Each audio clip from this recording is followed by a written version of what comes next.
नमस्कार. गणितातील 51 ते 99 संख्यांमधील अंकांची स्थानिक किंमत ओळखतो या अध्ययन स्तराअंतर्गत स्थानिक किंमत सोप्या पद्धतीनं आणि अचूकपणे मूल कसं ओळखू शकतो यासाठी आज आपण काही वेगळ्या अध्ययन अनुभवांची निर्मिती केलेली आहे आणि ते आता आपण पाहणार आहोत. सगळ्यात पहिल्यांदा मला सांगावंसं वाटतं की स्थानिक किमतीला गणितामध्ये महत्त्व का?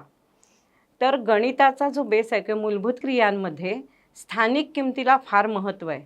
जर त्या अंकाचं किंवा स्थानाची किंमत जर विद्यार्थ्यांना अचूक कळली तर ह्या चारही क्रिया विद्यार्थी सहजपणे आणि अचूक करू शकतात. वेगवेगळ्या स्थानावर वेगवेगळ्या अंकांची स्थानिक किंमत बदलत असते. म्हणून मुळात 2 अंकांची स्थानिक किंमत किंवा 2 संख्येतील अंकांची स्थानिक किंमत विद्यार्थ्यांना प्राथमिक स्तरावर उत्तम प्रकारे समजली तर पुढे त्यांना काहीच अडचण येणार नाही. चला तर मग आपण एका छोट्या 4 ओळीच्या कवितेतून विद्यार्थ्यांना स्थानिक किमतीचा अध्ययन अनुभव कसा देता येईल ते जरा पाहूया. मी आधी तुम्हाला म्हणून दाखवते, तुम्ही नुसतं ऐका.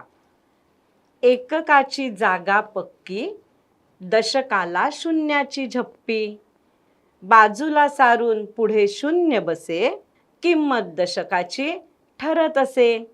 आता या ओळीतून आपण आपल्या दिलेल्या संख्येची स्थानिक किंमत कशी सांगता येईल, कशी ओळखता येईल ते प्रत्यक्ष आपण कृतीतून बघूया. आता आपण एक एक ओळ घेऊया आणि त्यानुसार स्थानिक किंमत इथे मांडूया. वेद सांग, 85 या संख्येमध्ये एकक किती आहेत? 5. छान. आणि रमा, दशक किती आहेत? 8. सुंदर. आता ही 85 जी संख्या आहे त्या 85 संख्येतील 5ची आणि 8ची स्थानिक किंमत आपण काढायची.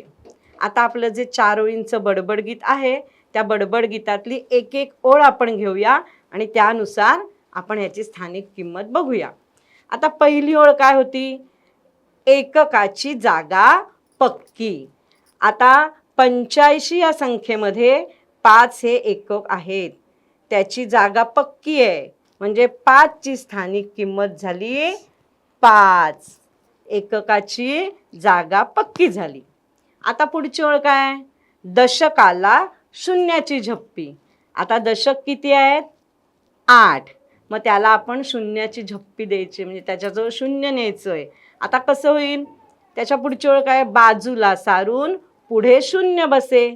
आता 8 जो दशक आहे तो 8 दशक आपण थोडासा बाजूला घ्यायचा आहे आणि बाजूला सारून त्याच्या पुढे शून्य बसे. म्हणजे ही संख्या किती झाली? 80. म्हणजेच 80 एकक. आता संख्यांची स्थानिक किंमत आणि स्थानिक किमतीवरून संख्या तयार करणे यासाठी एक आपण छोटासा खेळ खेळणार आहोत. आता वेद, पहिल्यांदा हा जो ठोकळा आहे तो तू एककाच्या घरात टाकायचा. किती आले? 1. एक एकक, बरोबर, म्हणजेच 1 सुटे. आता ह्यातली एक संख्या अंक शोध बघू. म्हणजे तुझ्या एक एककाची किंमत तू तुझ्याजवळ घेतलीस. रमा, आता हा जो सापशिडीचा फासा आहे तू दशकाच्या घरात टाकायचा. टाक बघू. बरं. किती आले ठोकळ्यावर? 6. 6 काय झाले? हे दशक.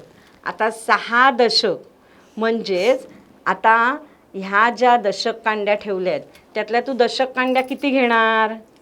6. 6 दशक आले म्हणून 6 दशक कांड्या घे बघू. 1, 6. शाबास.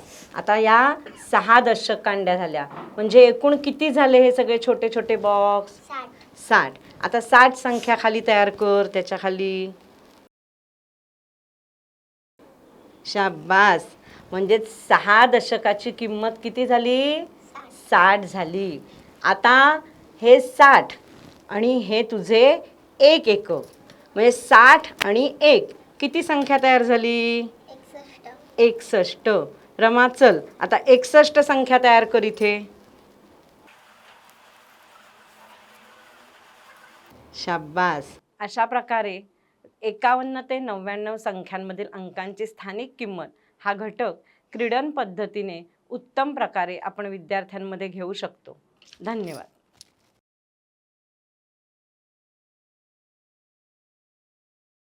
51 ते 99 पर्यंतच्या संख्या वाचन करण्यासाठी कृतीयुक्त अध्यापन पद्धती वापरणार आहोत. यामध्ये विद्यार्थी स्वतः कृती करत असल्यामुळे त्यांचे अवधान केंद्रित होते. तसेच वस्तू हाताळण्यास मिळाल्यामुळे गणितातील विविध संकल्पना स्पष्ट होतात. आपण पताकांच्या साहाय्याने दशकांची ओळख कशी करून घ्यायची हे पाहूया. वर्ग सजावट करताना पताका तयार करणे, त्या जोडणे यात विद्यार्थी सहभागी होतात. एक एक पताका चिटकवून अशी एका धाग्याला 10 पताका जर जोडल्या तर त्याच्यापासून एक दशक पूर्ण होतो. तर मी पताकांच्या 5 दशक माळा तयार करून घेतल्या आहेत. ही एक दशक माळ आहे, ही एक दशक, त्याच्या पुढे मी तयार केलेली ही दुसरी दशक, आणि ती तिसरी दशक म्हणजे 30, हे 4 दशक, चौथी दशक म्हणून हे 4 दशक, आणि ही अशा पद्धतीने ह्या 5 दशक माळा तयार झालेल्या आहेत. त्या पुढील माळा आपण विद्यार्थ्याकडून तयार करून घेऊ. आपण 50 ते 60 दशकांची माळ तयार करणार आहोत. त्यावरून आपण स्थानिक किंमत माळ तयार करता करता कशी बघायची ते बघणार आहोत. बघा, आपण आधीच 5 दशकापर्यंतची माळ तयार केली आहे.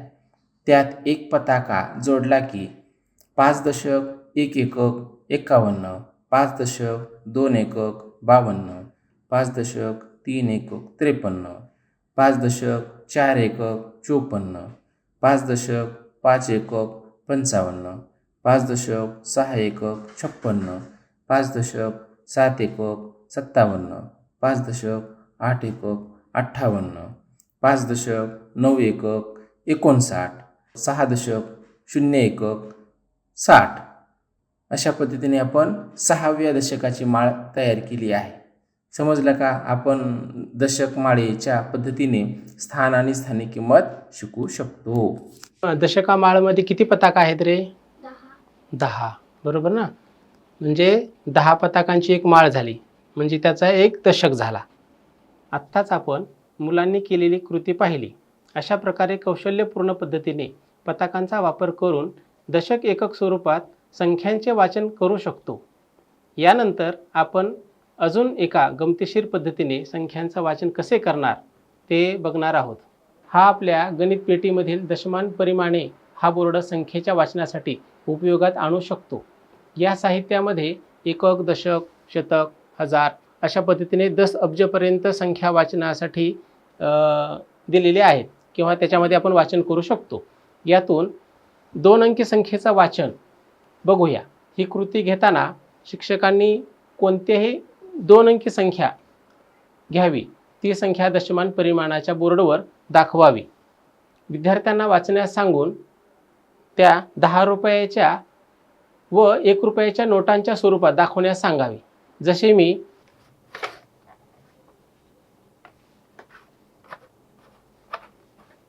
68 ही संख्या इथे घेतलेली आहे. विद्यार्थी ही 68 ही संख्या वाचतील. जसे की 8 एकक आणि 6 दशक अशी मिळून 68 ही संख्या वाचतील. आणि मग दुसरा विद्यार्थी 6 दशक म्हणजे 10 रुपयांच्या 6 नोटा व 8 एकक म्हणजे 1 रुपयांच्या 8 नोटा अशा पद्धतीने दाखवेल. अशा पद्धतीने कृतीयुक्त अध्यापनातून संख्या वाचन अधिक मनोरंजक पद्धतीने करू शकतो. धन्यवाद.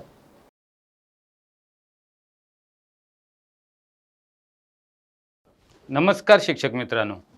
स्थानिक किंमत संकल्पना वापरून 51 ते 99 पर्यंतच्या संख्या ओळखतो व वाचतो हा अध्ययन स्तर विकसित होण्यासाठी आपण विद्यार्थ्यांना ज्या पद्धतीने शिकवतो त्यामध्ये अधिक रंजक होण्यासाठी आपण गोष्टीरूप पद्धतीने जर विद्यार्थ्यांना शिकवलं तर अधिक परिणामकारक होईल, त्यांच्या दीर्घकाळ स्मरणात राहील. याच्यासाठी आपण आज गोष्टीरूप पद्धतीने संख्याज्ञान कसे घेता येईल ते पाहूया. एक होता शेतकरी, त्याच्याकडे एक आंब्याचे झाड होते. त्यावर यावर्षी खूप आंबे लागले होते, पण शेतकरी हुशार होता. आंबे चोरीला जाऊ नयेत म्हणून त्याने आंब्याला स्टिकर लावले. स्टिकर पण कसे लावले? 1 पासून पुढे 1 2 3 4 5 अगदी 1 पासून सुरू केलं. 1 2 3 4 5 6 7 8 9 10 या क्रमाने संपूर्ण आंब्याला त्याने एक एक स्टिकर लावला. का बरं लावला असेल? तर ते आंबे चोरीला जाऊ नयेत, शिवाय आपल्या ते किती आहेत हे लक्षात यावे म्हणून. 1-2 महिने गेल्यानंतर काय झालं की आंबे तयार झाले. आता आंबे तयार झाल्यावर त्याने ते आंबे काढायचे ठरवले आणि त्याने काढायला सुरुवात केली. पण मित्रांनो, काढताना त्याने काय केलं?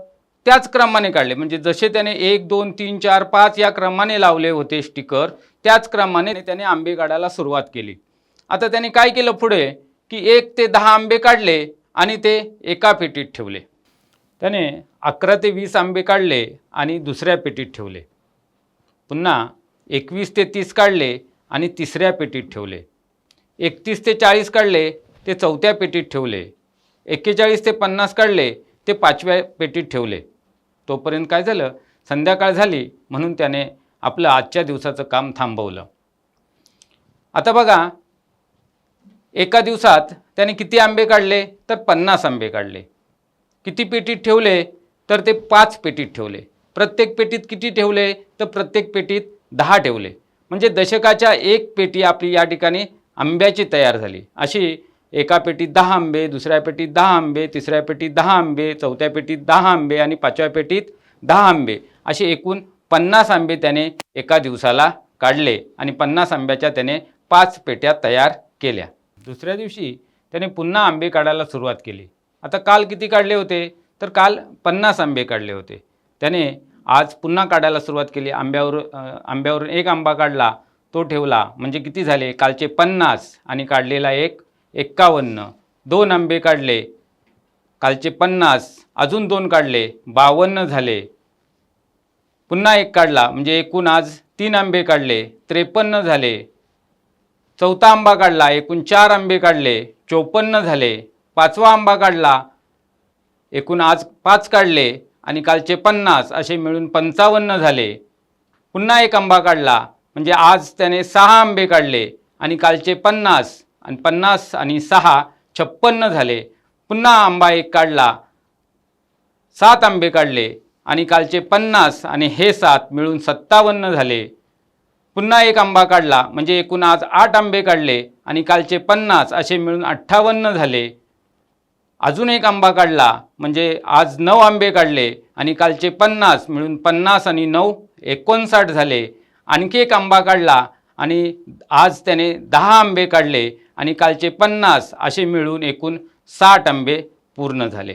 आता 60 आंबे पूर्ण झाल्यावर त्याने आज काढलेले 51 ते 60 हे 10 आंबे एका पेटीत ठेवले आणि एक पेटी त्याची आंब्याची आज पूर्ण झाली. मी माझ्या परिसरातील विद्यार्थ्यांच्या आवडीचे फळ घेऊन एक छानशी छोटीशी गोष्ट तयार केली. आपणही फळ, फूल किंवा विद्यार्थ्यांची आवड लक्षात घेऊन अशा प्रकारची छोटीशी एखादी गोष्ट तयार करू शकता. शिवाय विद्यार्थ्यांना जर आपण गोष्ट तयार करायला सांगितली तर विद्यार्थी छानपैकी त्यांना आवडीचं फळ घेऊ शकतात, फूल घेऊ शकतात किंवा मासे, त्यांच्या आवडीच्या विषयानुसार ते छोटी छोटी गोष्ट निश्चित तयार करतील आणि संख्या आणि अंक वाचण्यासाठी त्यांना खूपच मदत होईल. गोष्टीतून गणित घेताना चित्रकार्डाचा वापर करा, ॲनिमेशन पॉवर पॉईंट वापरा, आवाजात चढ उतार करत गोष्ट सांगा, ती अधिक नक्कीच परिणामकारक होईल. धन्यवाद.